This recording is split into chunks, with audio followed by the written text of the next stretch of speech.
Hello and welcome to the Cinema Club podcast. I am your host, Nick Leach, and I am very glad to have you on board for a very special limited run of the podcast. We did something similar to this just recently when we went over the Disney Plus show Obi-Wan, and we wanted to do something similar for the brand new HBO series, The Last of Us. You're going to have us for the next 9 weeks every week to discuss the show as it comes out. If this is your first time here, the Cinema Club is like a book club, but for movies. Every episode, I invite one member of the Cinema Club to be my co-host for that episode who will choose the movie of the week and join me on the podcast to talk about the film or show. And before we get into things, I want to be completely clear. This episode comes with a huge spoiler warning, as this is a show that is currently coming out. We are going to be talking about everything and anything about the show. So with that, please enjoy our first episode of The Last of Us. Count slowly and clearly from 1 to 10. Slowly and clearly.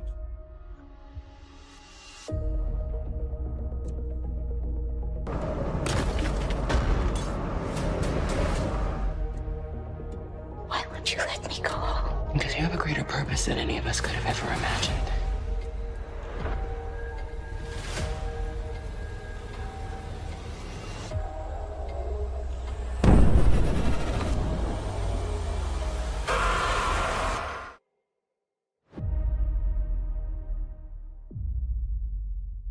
And joining me today is a person that has been on the podcast just a few times at this point, but he is my very good friend and the person that really came to me and said, let's do this thing. I want to do The Last of Us as a podcast. And so thank you. It is Chris Amick. Welcome back, Chris. Hey, happy to be here. Yeah, I had been talking with Nick about how I was really excited about this show right around when we were wrapping up kind of coverage of the Obi-Wan Kenobi television show. And so I kind of was putting it on his radar, I don't know, like at least 6 months ago, that I was very interested in the show and was hoping that we could cover this. So I'm really excited to jump into it today. Well, we're glad to have you. And as our special guest is somebody that Chris said would be the perfect person to bring on for The Last of Us. And that is Paige. Paige, introduce yourself and tell us why The Last of Us is such like a close thing to you, why you're interested in talking about this show with us. Nice to meet you guys. Chris brought me on like a month or so ago and was like, hey, you're going to be good at this. I don't know how you knew this, but I did graduate in film school, and The Last of Us literally has been like my top game since it came out in 2013. I collect everything there is to collect. I even have a sleeve going for The Last of Us. It's been a part of my life for very long. So having the show come out literally means the world to me, because I'm an avid gamer and my film background fits perfectly. So I'm excited. I'm excited to chat with everyone. Absolutely. We're so glad to have you, Paige, and you're the perfect person to have on this podcast. I mean, I'm a filmmaker myself, so you're in good company. That's what this podcast is about. So we're glad to have you. So with that, let's just dive right in. So The Last of Us show was created for HBO by Craig Mazin. You know his work from Chernobyl on HBO. Fantastic, amazing show. And he really is the perfect person to create this thing, as well as creator of the game, Naughty Dog studio owner Neil Druckmann. So this is already with just one episode coming out just this last Sunday. It already has a 99% on Rotten Tomatoes, and for a good reason. This show is amazing. Just with one episode, I mean, I'll just be honest. My personal background with this game is absolutely nothing. I have not played the game, but I'm coming in with fresh eyes and already loving it. So I just want to ask both of you. Paige, you said you played the game, love it. Chris, how are you with the game?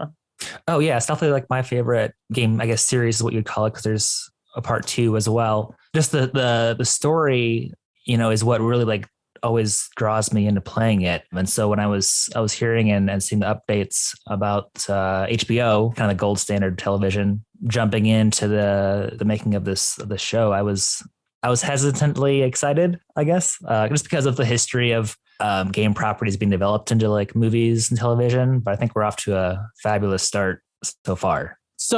So we kick off this thing in 1968 with John Hannah sitting in on a talk show explaining how pandemics work and why we shouldn't be afraid of bacteria or viruses.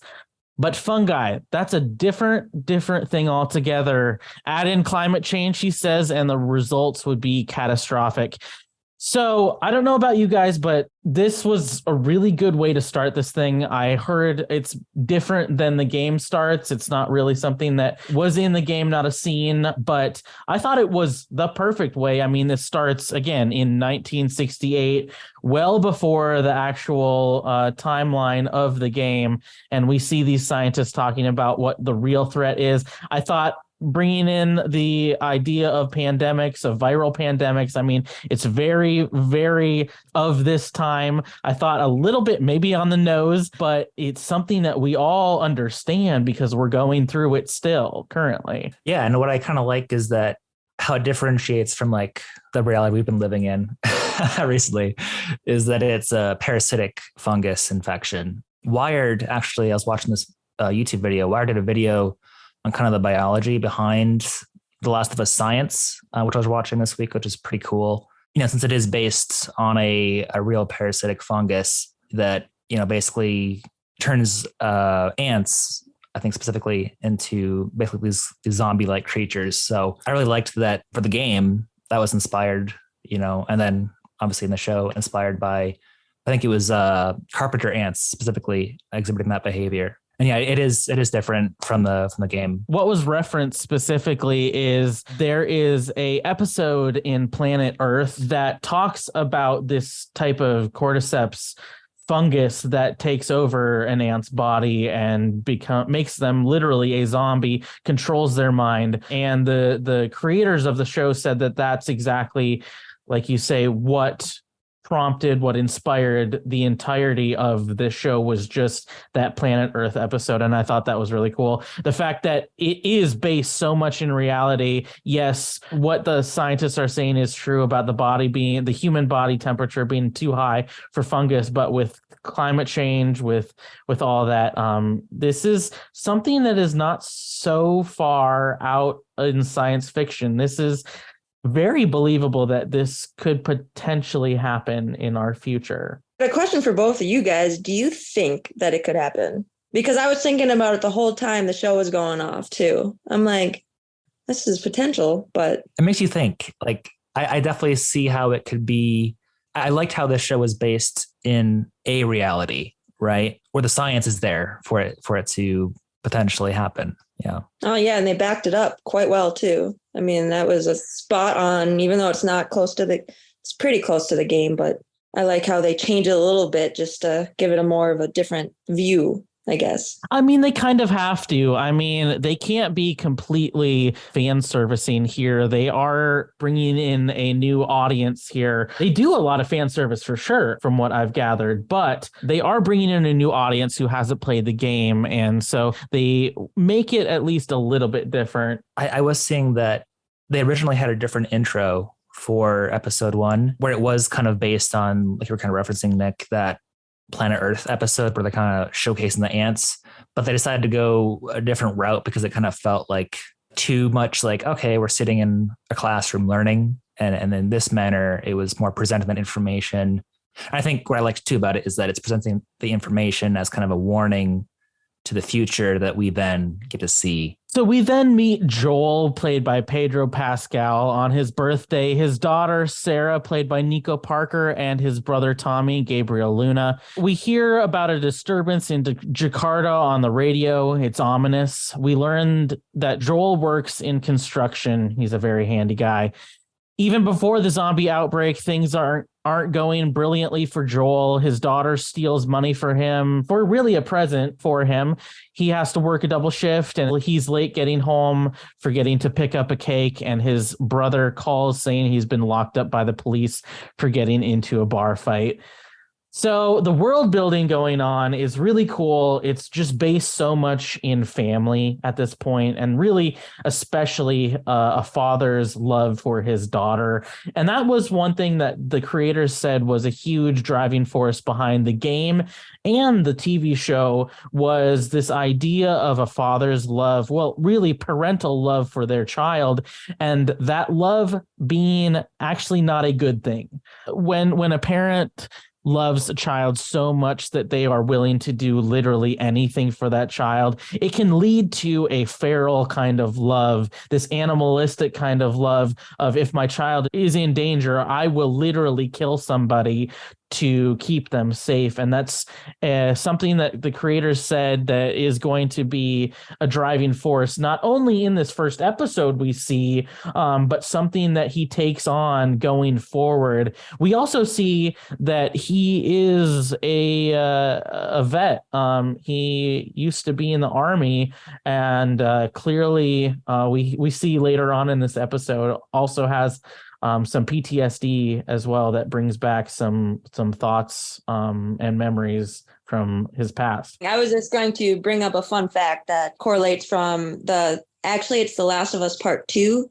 The movie that Sarah found in the Adler's house, Curtis and Viper 2, was actually mentioned in The Last of Us Part 2, but not the first one. And I just thought that was a fun little snippet that they put in just to give the relationship between Sarah and Joel, and then Ellie and Joel in the future. So That's cool. I didn't even catch that. So yeah, that's why you're here.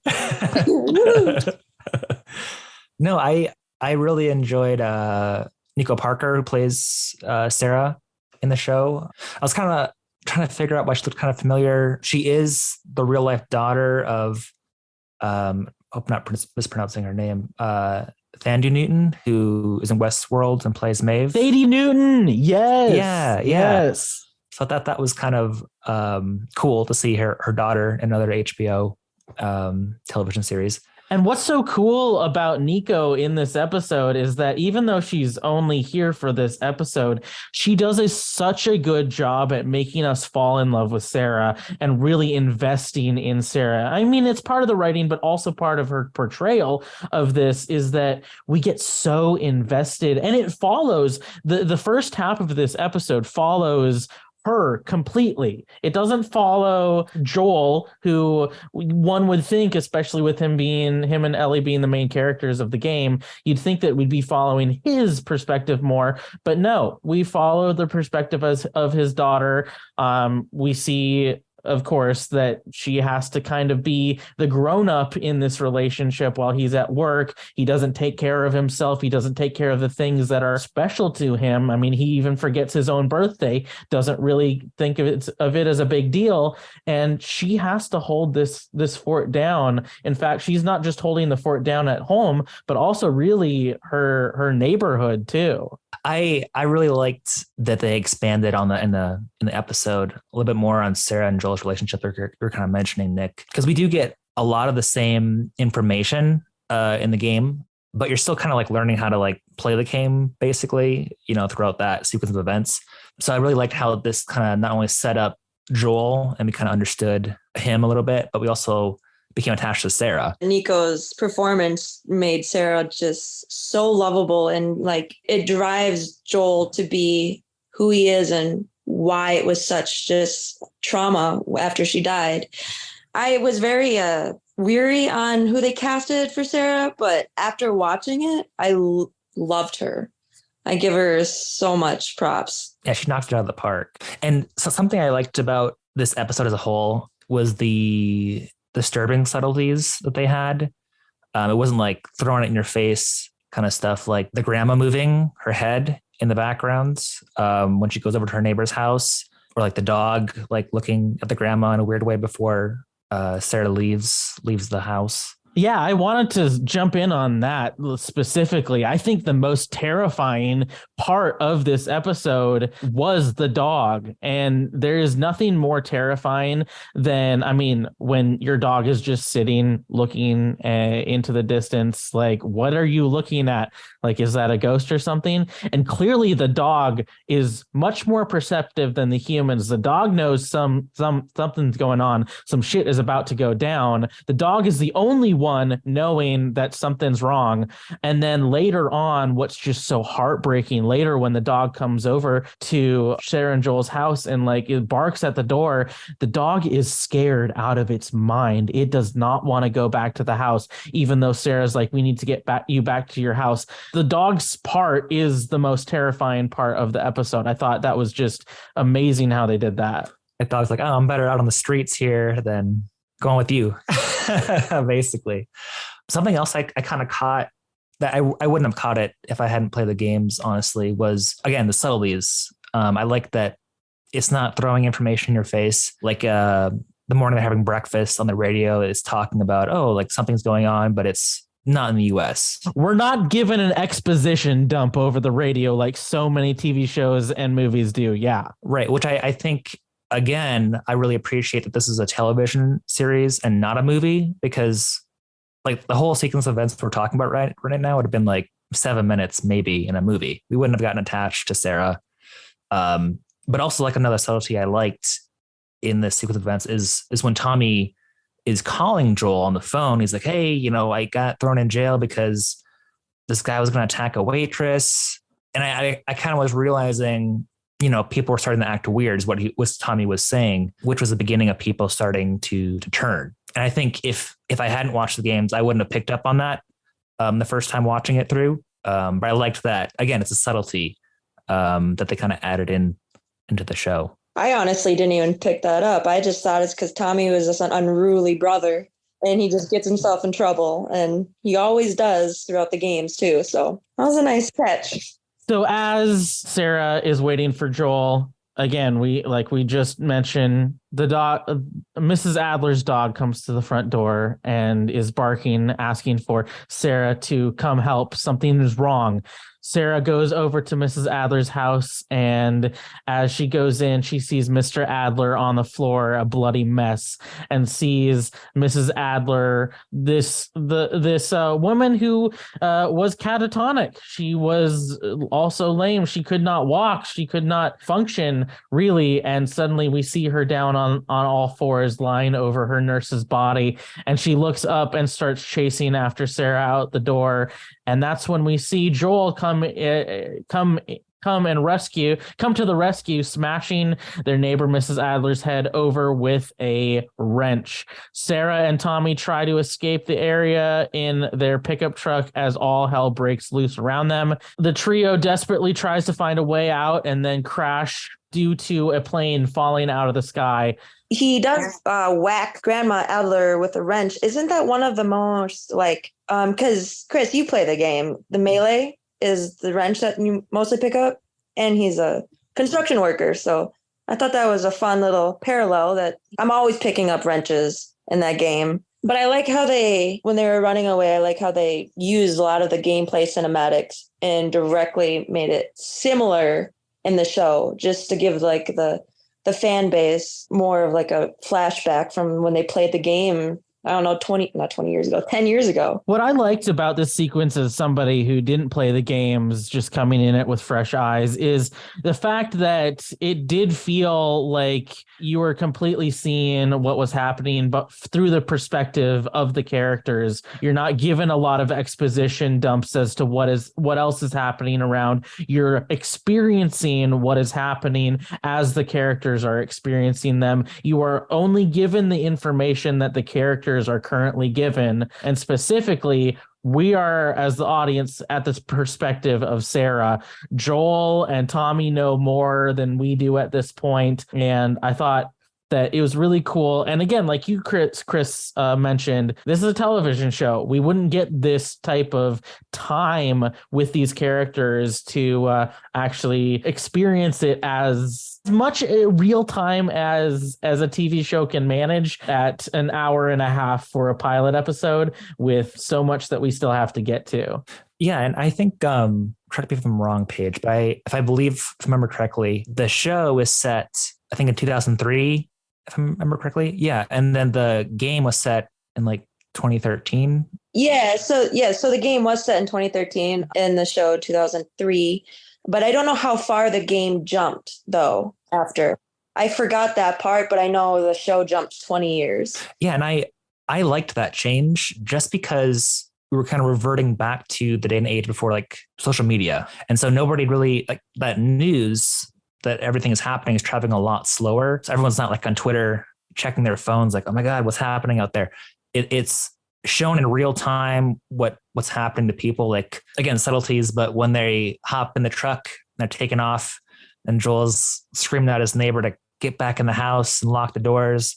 And then you see her go out in the street and check on that guy he just ran over and then get eaten. Like that would have happened like in 2013 because she would have been on her phone and been like, oh, hey, shit's going down. News would have traveled so much faster. The outbreak would have happened as quick. Yeah. So I thought that was a really smart change that I liked, because then they were able to kind of play around with that a little bit more in the show. But I also liked how they were showcasing, again, with that, how everyone was like, oh, we got to get out of here right now. Even with like the planes flying overhead, like one after row, like they're just trying to get out. And then like you were kind of saying, Paige, like I was watching it with my wife and I was like, oh my God, like they keep showing like all these cool parts of the game, like come to life basically in this show. Like when they're in the truck and all the sequences with Sarah looking behind her and then the plane coming in, like I just loved how they just brought that to life basically in this episode. Yeah, and they brought a lot of the same dialogue too from the cinematic scene. So I thought that was excellent. And now we get to the worst part, the most heartbreaking part of the episode, when Sarah dies. And what they do here, and tell me, I want to know from the perspective of somebody who played the game, do we see this as a cinematic scene in the game of a soldier coming up and being the one who tries to kill Joel but ends up killing Sarah in the process instead? Yes, it's pretty much play by play exactly how the show did it. And I'm super upset again that I have to relive the moment again, because it was so sad when I first played the game. I am not a tearjerker, but like I shed a tear twice now. So yeah, it was, I think, pretty crazy that, like you're kind of saying, Paige, like the emotional impact of Sarah's death still really got me, even though I like knew it was coming the whole time. Like I teared up watching the show. And yeah, I think it was like we were saying, like basically shot for shot out of the game. The only difference is I think in the television show, the soldier says, I'm sorry. And like, I think that was like kind of more humanizing the soldier a little bit in that situation in the show. But otherwise that was shot for shot, like, oh, over the radio, it's like, he's told you got to kill them both. And then, yeah, that whole thing was just heart wrenching, just seeing Joel go through that. And then his brother, Tommy, is just like, Joel, and I think there's just so much emotion that was captured so well. I think like, and everyone just like knocked it out of the park in that whole scene. And I think Pedro like engulfed Joel's whole aura the whole time. And I think that made us realize that he's the real Joel now. And that was something I knew none of us that are on social media could really, really miss it. That when casting news came out that Pedro Pascal was going to be Joel, people were in an uproar. They didn't really think that Pedro was the right person for the role. Am I right? I heard a lot of that, but just looking at him, you can just see that he is just the spitting image of what he looks like. And he has that raspy, older, like veteran voice. Not saying veterans have like a specific voice, but you can just feel the hurt in his voice when he speaks. Yeah. As soon as I saw like the poster art, I was sold. I was like, oh, yeah, perfect. There is no way that you could find a human out in the world that looks identical to a fictional character from a video game, but they did a really good job. So when we cut to 20 years later in Boston, 2023, and the world is wrecked. John Hannah's worst fear came true, and a mutated cordyceps fungus, helped along by a climate crisis, has swept the planet, leaving billions either dead or worse, zombified. FEDRA, or the Federal Disaster Response Agency, has established quarantine zones for survivors, but rule with an iron fist, executing those who try to flee. Naturally, there's a hidden economy and contraband drugs and just about everything else. Plus, a band of rebels, the Fireflies, has sprung up, hoping to overthrow FEDRA and bring about a new democracy. So when we cut to 20 years later, we cut in on this little boy who's just trudging along almost as if he is a zombie himself, we start to think at first. And then we see as he comes up to this encampment, this structure, this fortress, and then falls over. And then it seems as though he's getting helped, but it's not at all that. And I thought that, what is this? 2 young children being killed within what, 2 minutes? I know. It was really interesting. I was looking into this a bit more, and initially, so that the season is going to be 9 episodes long. It was originally supposed to be 10. And that was because Sarah dying was supposed to be the end of episode 1. Actually, it was supposed to be the kid dying. Oh, the kid dying. I'm sorry. Being thrown into the fire. We then do a reveal of Joel, and that's when it cuts. Super depressing. I don't think anybody who had watched the game or who played the game would want to come back for next week, or just anybody, even those who didn't play the game. That it ending there was the wrong decision, and the fact that HBO, I mean, that's what the creators wanted to, but HBO executives are the ones who said, yeah, that's a bad idea. People are not going to come back after this. That's a horrible cliffhanger. I didn't even know that even existed. That's interesting. And I'm super happy that they made it like an hour and a half long. Yeah, it was the right choice. Hands down. I like the subtleties with the show, with that kid walking into, what's become Boston, basically, how they don't like shove it in our faces as an audience that, oh, he tested negative, but they just have that red light in the background. And then the woman's reaction to that, which, again, I think that lays a good foundation for later on in the episode. See those tests come into play again. But yeah, I just really liked the subtlety of that scene. I thought that what the creators did here was, it's very clear that the creators are world builders. They are game builders. They are storytellers, because the world building that happened just in this episode, especially, again, as somebody who didn't play the games, I didn't have to play the game to understand what was happening and to see the whole world. And they did it, like you said, in just such a subtle way. They didn't have to do a whole exposition dump for us to understand this world that we are now living in. They were not on the nose at all here with showing the dark underbelly of the people that are running this place, who are supposed to be in charge, who are supposed to be keeping everybody, quote, quote, safe. FEDRA isn't an out and out black and white villain. There is a lot of subtlety there. And the same goes with our heroes. Our heroes are not black and white. There's a lot of gray going on here. I mean, even Joel, he's pushing drugs. He's a smuggler. He's doing what he has to do to survive here. He's not the American soldier hero that one would think that he's supposed to be in a show like this. Yeah, because as we're kind of saying, Nick, like even like playing the game, like you're participating in the act of a lot of these things happening, and you very much are. At least I had a thought process like, oh, this is a very like gray zone of survival, like, and then the show does a great job of showcasing like basically everyone who is alive today is in that gray zone. Whether that's like Joel not stopping the truck to help that family on the side of the road, or like all these decisions have kind of helped him survive and become who he is as we see him now. But that's such a real human moment. So much in cinema and TV, we see black and white characters. I mean, even in The Walking Dead, which is a close comparison to the show, The Walking Dead, you have Rick, who starts off as this hero, and he continues just to be this heroic figure all throughout. And then you have Negan, who is like the baddest of the bad. It's like it's black or it's white. It's good or it's bad. It's not so nuanced and not so human. And like you say, our characters have to deal with these human decisions. I mean, if I was in a situation trying to run for my life, I probably wouldn't stop for somebody either. And it's that morality, it's just so human in this show.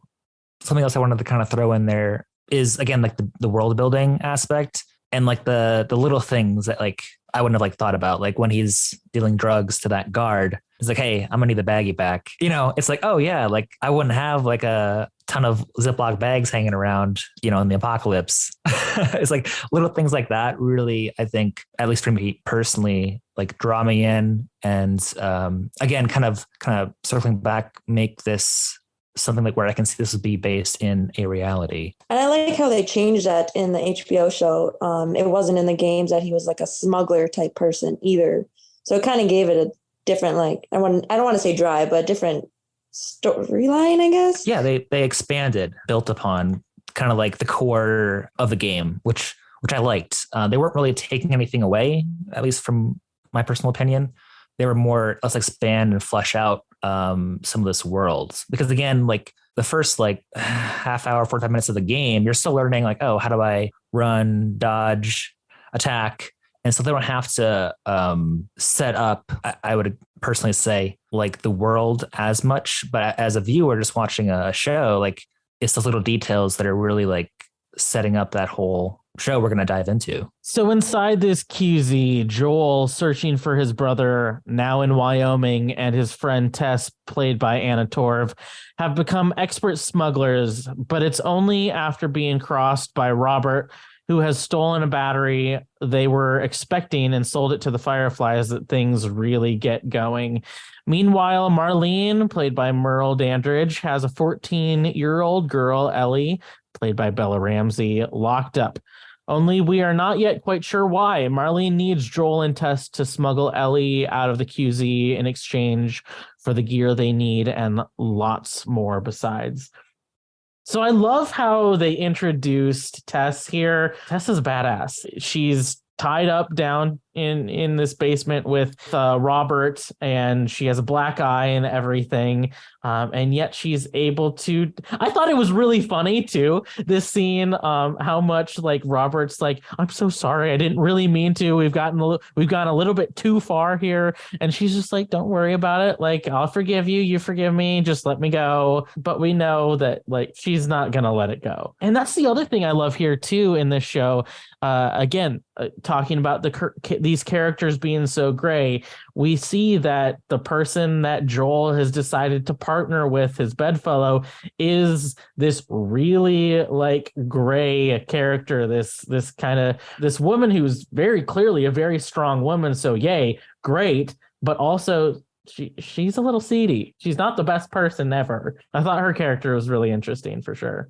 Well, she really did play Tess, that's for sure. Tess is a strong-willed, but has a little sassy side to her, and that came out in that interrogation scene.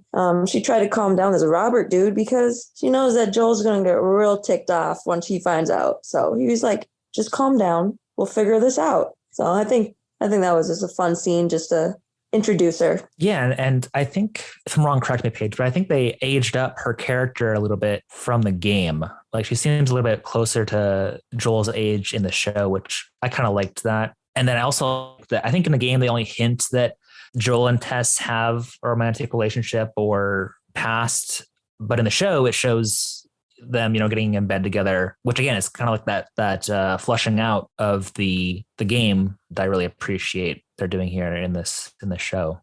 So now we finally get introduced to Ellie. So you want to explore that? Absolutely. We want to start talking about Ellie. I think when I first, like anyone, got introduced to Bella Ramsey being Ellie, we were all kind of just staring and wondering if she's going to do Ellie justice. Because Ellie is the core. We've got this little Irish girl who everything she's done up to this point is like a little girl. Right? From Game of Thrones, when she had a stone face glare the whole time.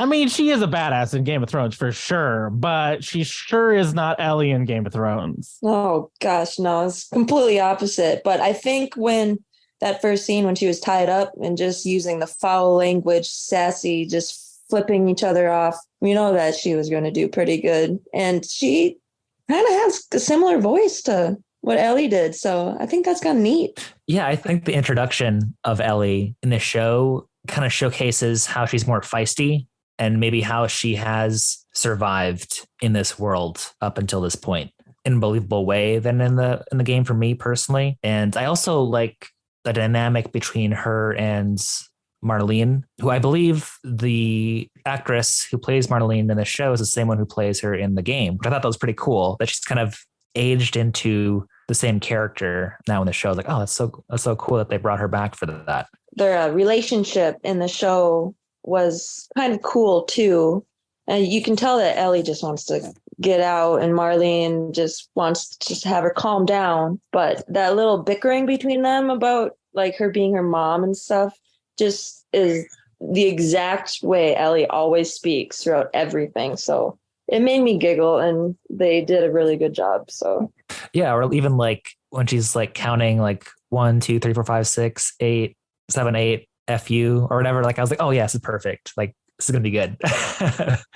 I also I think this was a change. I made a note of it because I thought it was a change that in the show, Joel already has the drive or purpose that he is trying to find his brother Tommy. It makes it a much more of a personal drive that's established rather than I think in the game, it's not as established like why he's got to do this, or at least I thought that the show did a better job of doing that. I don't know if you had any thoughts on that or not, Paige. Yeah, the game just made it like a mission. It wasn't like a personal like drive to do it. It was just here's your next mission. Take this battery, or not even the battery, take this girl and bring her to Wyoming type thing. But because Ellie is such an important character for The Last of Us, I want to know what Nick thinks about how she played. Even though you haven't played the game, how did you think she did? I loved her already in just this first, I mean, really only about 45 minutes that we get to see Bella Ramsey playing Ellie. Ellie's awesome. Chris, we've had 2 shows here where we've had these little girl characters who are my favorite. We had Princess Leia in Obi-Wan, who was a badass and amazing. My favorite part of that show. And already Ellie's amazing. I love her. I mean, again, she's just like saying F you all the time, just putting up the bird to everybody. Just even though she is tied up, even though she doesn't really have a lot of autonomy in her life right at this point, she doesn't let that stop her at all from being sassy, being herself, and saying, you know what, you may be trying to run things, but fuck you, I'm going to do me. I think it's awesome. I think she's awesome. It just proves how independent and strong she had to be to get where she's at. I mean, in this world, it's been 20 years since the virus came out and people started turning. There's a reason that she's made it, and it's clear that she is not 20 herself. I think she's like 14. Yeah, she's 14. She was born into this world after it already went to hell. And to the sounds of it, she was put in an orphanage in like a military encampment to become a QZ military soldier type thing. So she obviously didn't want that to happen. By who we find out it was Marlene. Now, is that canon from the game, or was that something that they just brought in? I honestly, it must have been such a small part. I can't even quite remember. Yeah, I can't remember if so at least in the comic book, she is in that military type academy. And I believe Marlene is involved but I can't remember if Marlene, like you said, is the one that actually has her in the academy or not. But I do know she is in that academy in the comic. So that was kind of a cool little tidbit they threw in there. So Joel and Tess accept the mission. They need the parts. They need the battery. They need the weight to get to Tommy. So they accept the mission only to encounter the same Fedra soldier that Joel had sold pills to earlier in the episode. Little does he realize that Joel is not the man that you point a gun at. And finally, the big reveal as Joel is pounding on this guy. The reason that Ellie was being held captive and is deemed so valuable by the Fireflies is that she had been bitten by an infected some time ago, but she had not turned into a zombie.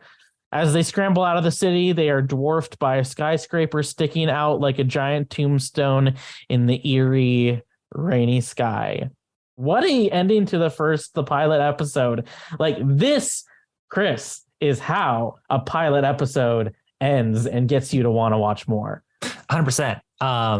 Sucked me into the game. I was like, oh my God, well, now I can't stop playing this game. I got to go. Yeah, I really liked how they handled this scene. It is a little bit different, I think, than the game, but just kind of seeing Joel's flashback to, his daughter Sarah dying, you can see in his eyes that his heart is breaking all over again before that animalistic rage just like takes over him. And I liked how they combined those two episodes. One, I like that as an audience, we understand that drive behind beating this guy to death. So the thing that I really wanted to bring out in this last part is just the juxtaposition that happens in this episode. Like you say, Chris, it's technically two episodes put together, but it only works as one, and it works so well as one because it's the juxtaposition of three things happening within the same time period.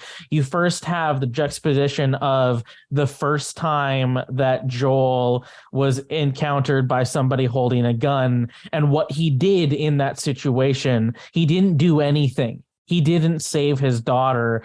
And what does he do when it happens again, when the same thing happens again? He immediately does not even question, does not even hesitate, but to rush this guy and kill him. The second thing that we see juxtaposed here, we see again referenced is the red blinking light, the red light. The first time it happens, the reaction that it gets, and the second time it happens, the reaction we get from Tess. I thought that was really cool, the callback. And the third thing, the juxtaposition of Ellie versus Sarah. Sarah, her reaction to the violence she sees in Joel when Joel hits Mrs. Adler over the head with the wrench. She's terrified of Joel. She's never seen this part before. She's scared. But what we see in the eyes of Ellie here when she sees Joel just pounding away, it activates her. It like stirs up something inside her.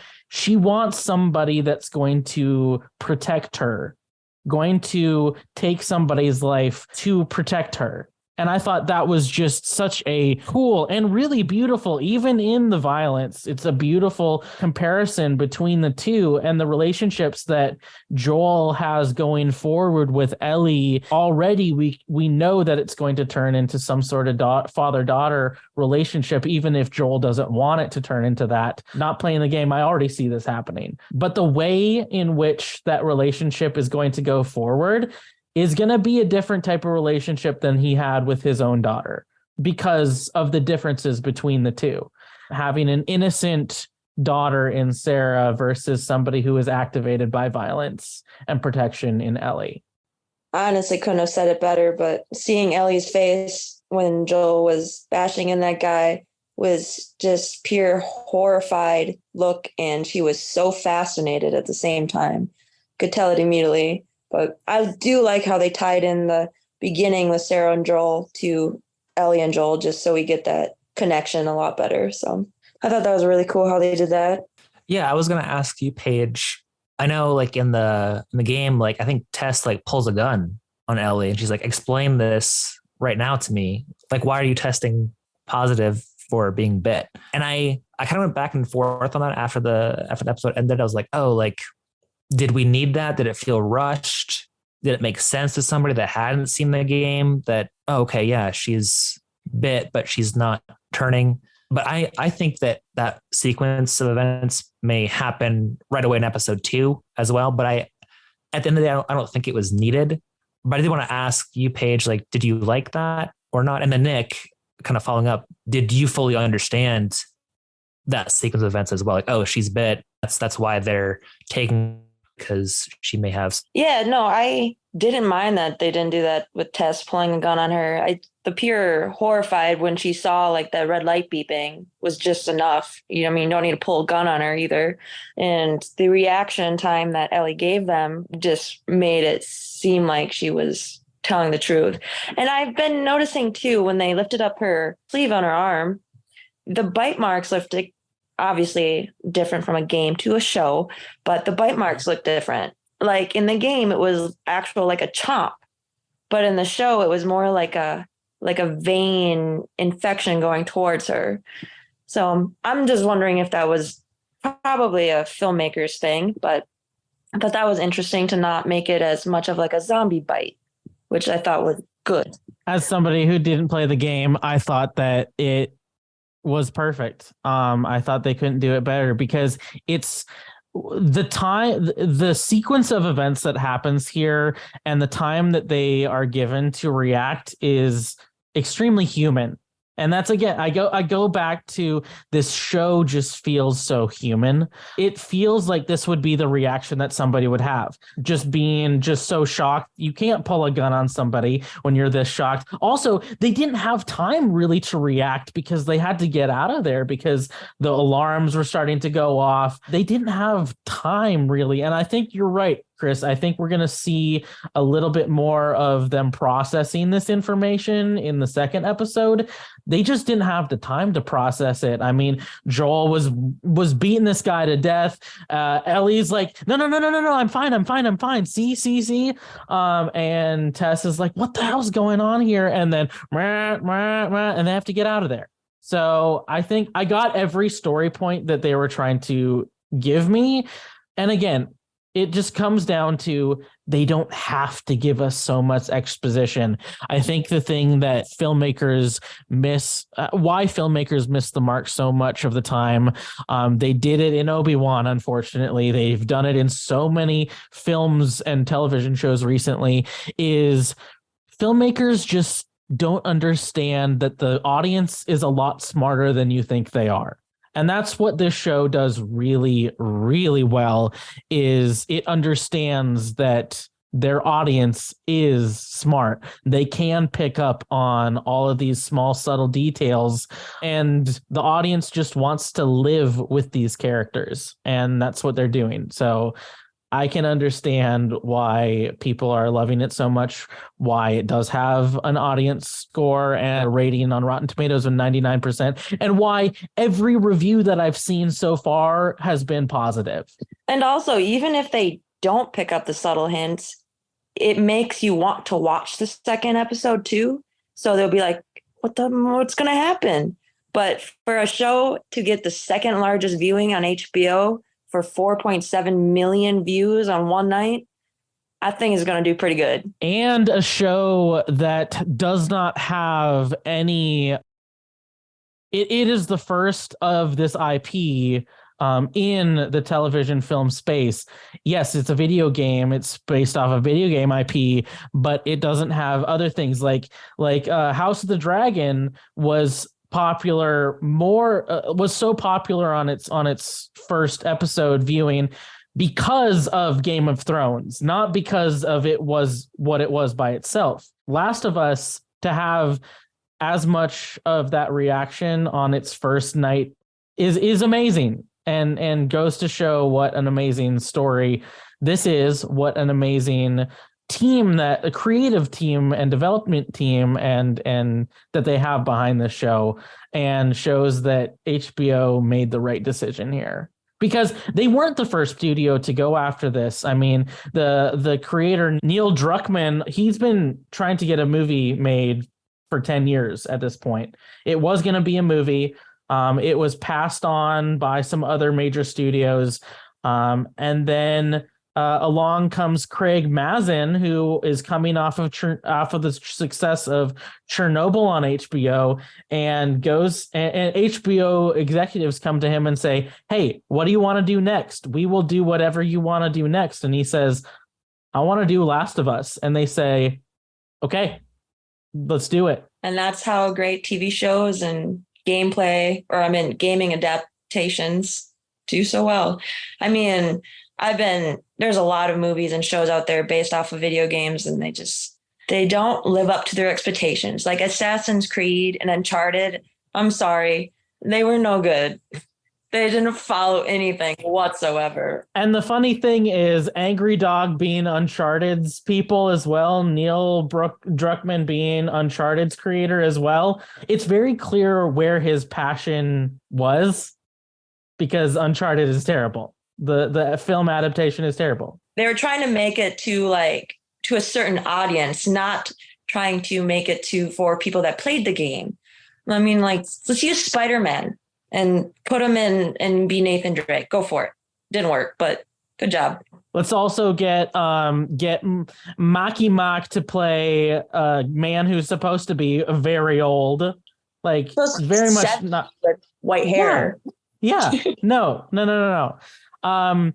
But it's also very clear that they made the rice with Craig Mazin also because Craig is a massive fan of the Last of Us video game. And so to get a massive fan to actually create it, he knew the audience he was playing to. I mean, I think anyone that's a fan is a hardcore fan. You either like it or you don't. And that's just how The Last of Us is going to work.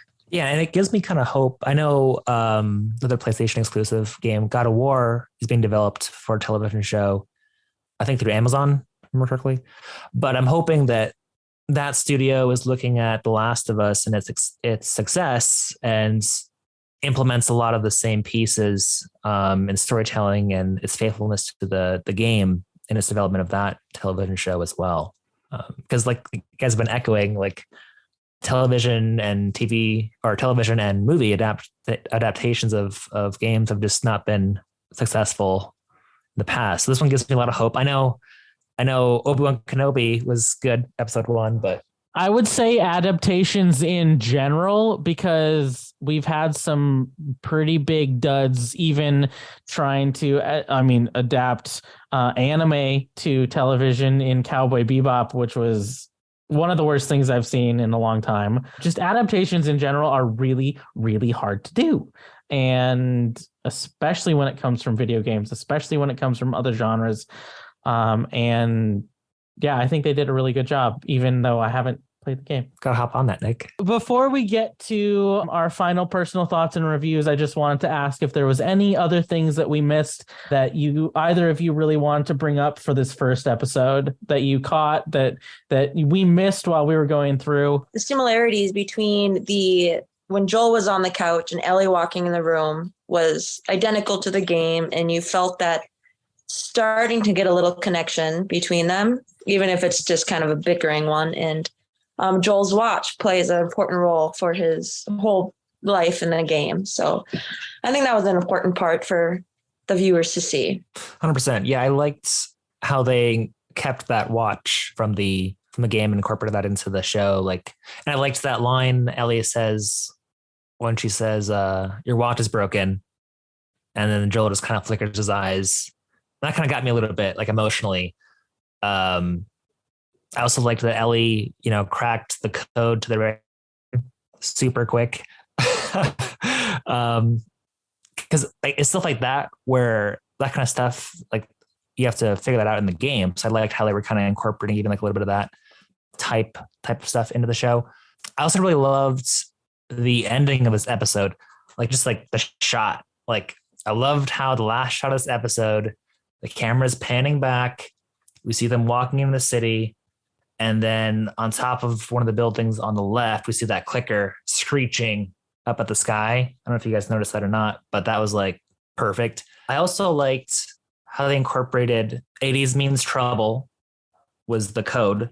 And then as the episode's closing, Never Let Me Down plays. Depeche Mode. I thought that was clever. I liked that. I thought that was a cool thing for sure. Well, before we wrap things up, I just want to we've already given our personal thoughts, our reviews, what we think about this episode. I mean, we've been very clear about what we think about it so far, but just before we leave, I just want kind of your final thoughts about where we are so far and your reviews. Like it, don't like it, recommend it to people who haven't already started watching, which if you haven't already started watching, what are you doing?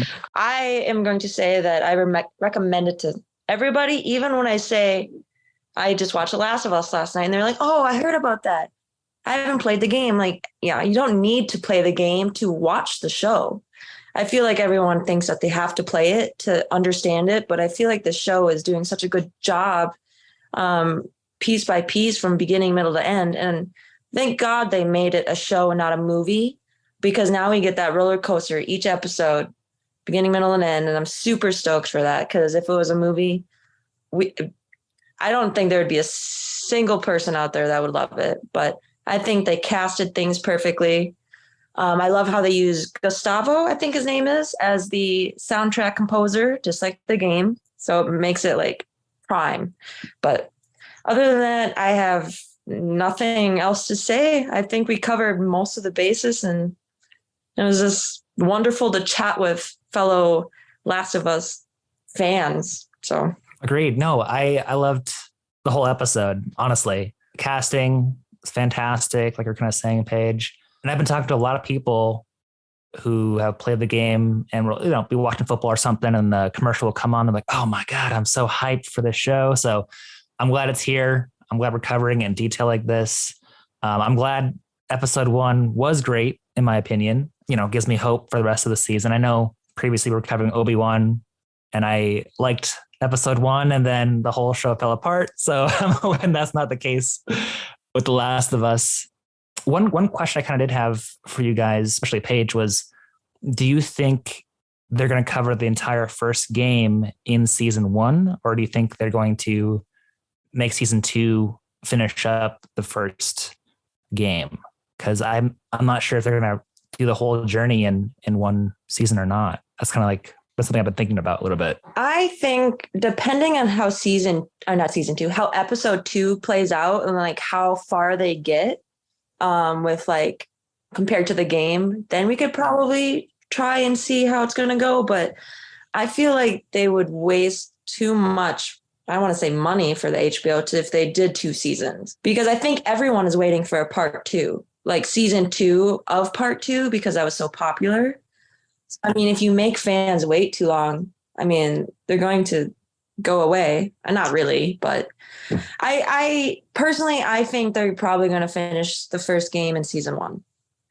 We have a lot of episodes left too, so we'll just see how each episode plays out. Honestly, I could care less about what storyline, because I haven't played the game. I just want to live in this world as much as possible.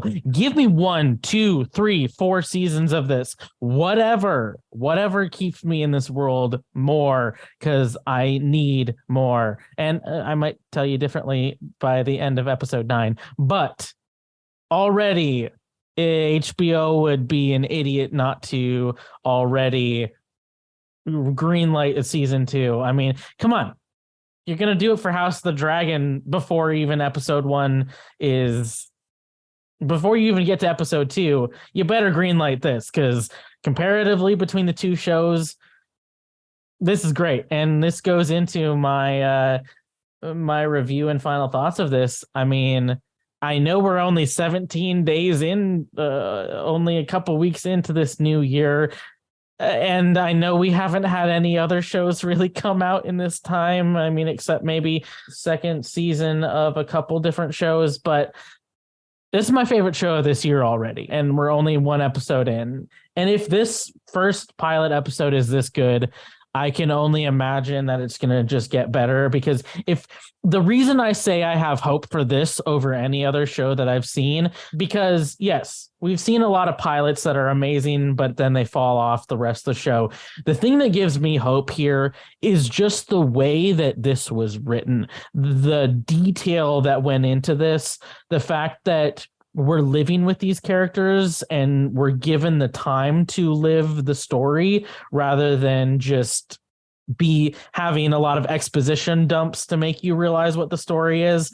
It gives me a lot of hope for this show, and I know that it's going to be amazing already.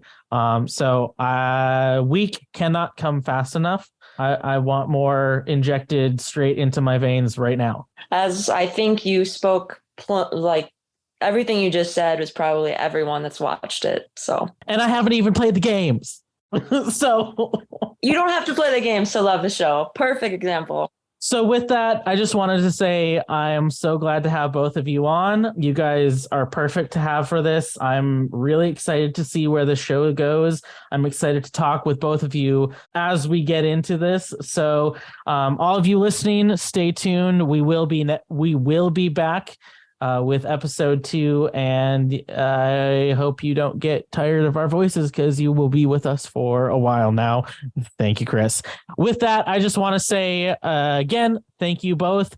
And before we go, if you are willing and if people want to follow you on socials or anything, now's the time you can give your socials or where people can find you and a little bit of what you're doing with your life right now. Yeah, I mean, we're doing a lot of senior photography, a lot of engagement photography. So if you're in Arizona, specifically Tucson, hit me up. Let's collaborate.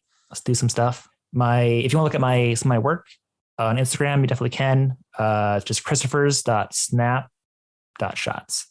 I am currently just a part of this little film group. We call ourselves Collective Magic. We make little short films here and there, and I'm hoping to write my own short film. I kind of not based off The Last of Us, but it's such a part of me that it won't get out of my head. So a lot of my script is somewhat about it, but do not make fun of the Instagram handle, because I made it when I was in high school and I don't want to change it, but it is and then Racer X Girl, because this is how I do it. No judgment over here. My Instagram, you can follow me on nick.fleeto.leach, and you can listen to our podcast anywhere you get your podcasts. You can find us, and join the Cinema Club Facebook page at facebook.com/group/the Cinema Club TCC. And message me if you want to be on a future episode of the podcast, because we're doing more fewer and far between of these, but we will be doing more. So with that, leave us a review on iTunes. It will really help us to invite even more members to the club. So with that, thank you both again for being a part of this, and we will see you all next time.